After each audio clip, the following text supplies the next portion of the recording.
Today I'm working on a 2015 Volkswagen GTI. Just want to make a quick video talking about something. I don't see this very often, but this car intermittently on the instrument cluster shows it's overheating, and it's kind of been an ongoing problem with it for a little while. And the water pump was replaced, the water pump thermostat housing, that whole thing was replaced, and it still just sometimes shows overheating on the instrument cluster, and there's no real fault stored pointing at anything. I was monitoring all the live data values, and what I was seeing is kind of a weird discrepancy with the temperature not really lining up with what it should be as far as the there's two coolant temp sensors on this, one on the back of the head and one on the lower radiator hose. The one on the cylinder head was showing, about 50 degrees Fahrenheit hotter than it should. This morning when I started it cold, it pretty much moved up to operating temperature within a minute. It was showing that it was already at 190 degrees or something like that, so it doesn't really line up with the reality. The temp sensor's in a weird spot. I haven't really replaced the sensor before in the past. It's not a very common failure, but it is something that I guess can happen. I mean, it's just a sensor.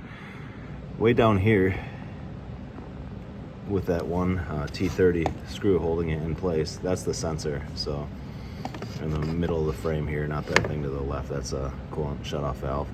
But yeah, down there, that little 2-pin connector, that's your primary number one coolant temp sensor. So it doesn't necessarily have to be setting faults to be defective. The range can be off, and a lot of other strange issues. This one, the fan was racing very quickly. The sensor over here, number 2 sensor, is in the lower radiator hose. Like, most cars have something like this going on, and this was pretty much lining up with what the actual temperature is, so it seemed pretty close to right. I've had those fail in the past, and harness damage to those and stuff, but this one, yeah, I haven't really seen it yet. I pulled the plug off, and there was a little bit of coolant in the connector, which is usually a sign that it's internally failed. It doesn't have to have that. It's just something that you do see. But yeah, so what really helps with this kind of thing when you're trying to diagnose an intermittent strange problem that's not setting a fault is one of those little temp sensor guns that you can kind of point at different things and tell the temperature with the laser.